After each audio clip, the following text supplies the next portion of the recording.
Hello everyone and welcome back to another video on the channel, and today we're going to be talking about Hull City as we beat West Brom 2-0 at the MKM Stadium.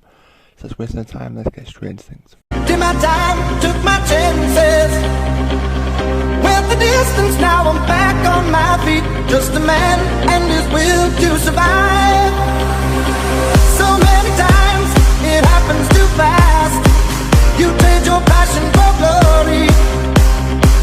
Don't lose your grip on the dreams of the past. You must fight just to keep them alive.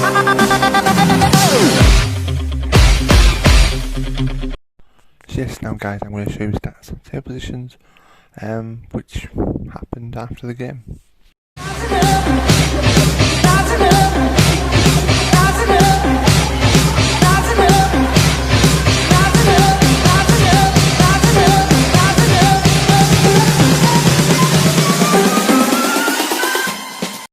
So now I'm going to give you my thoughts going into the game. I think it was, West Brom for the best 25-30 minutes. They really did control the game. They created a lot of chances, looked like they were going to score, one or two. I was expecting it to be a long 90 minutes. Another long 60 minutes, especially after that first half an hour.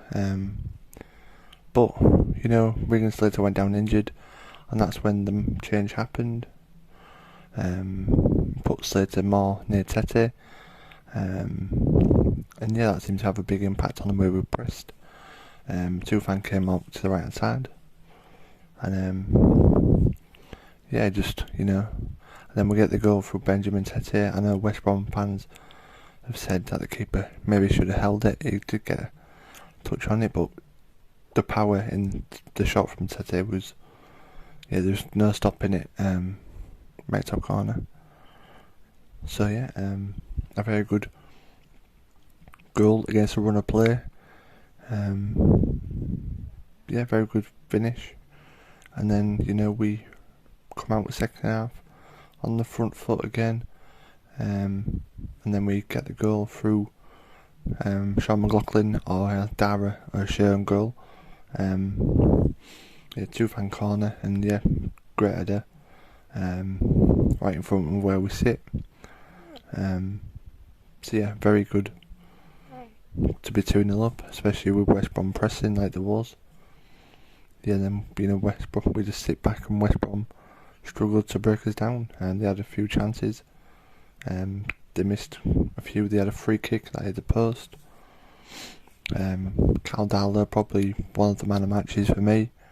He made some good saves to keep us in the game, especially early on. The full Hull City team did well, and big 3 points, especially after that disappointing result against Bristol. Very good 3 points for us, and we move on to Coventry next weekend. So hopefully we get something from that. And now we have West Brom opposition thoughts, and Hello Hull City fans, it's Louis Bent here from the Baggies podcast. You can follow us on YouTube, Twitter, Instagram, all the usual places. Weekly podcast all about West Brom, but I'm here to give my thoughts on Hull City 2, West Brom 0. Obviously a really disappointing defeat for us. Really not what we wanted at the MKM Stadium last night. I thought that we looked very good for the first 25 minutes. I thought that's the best build-up play I've seen us have under Carlos Corberán so far. Obviously, off the back of a 2-0 win against informed Middlesbrough, that was always going to be the expectation to start the game well.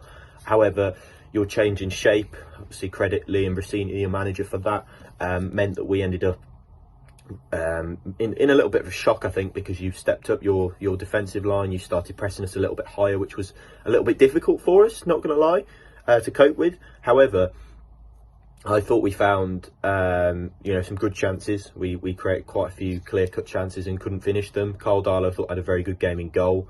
He would be my man of the match for Hull if I had to pick one. Benjamin Tete also very good up front.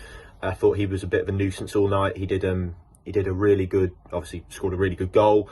and looked a bit of a nuisance all night. His movement was very good in the front line, so I'd give man of the match to Carl Darlow, but I think Benjamin Tete was also very influential in the win. See, then we conceded the goal from the set piece, which was poor defending again.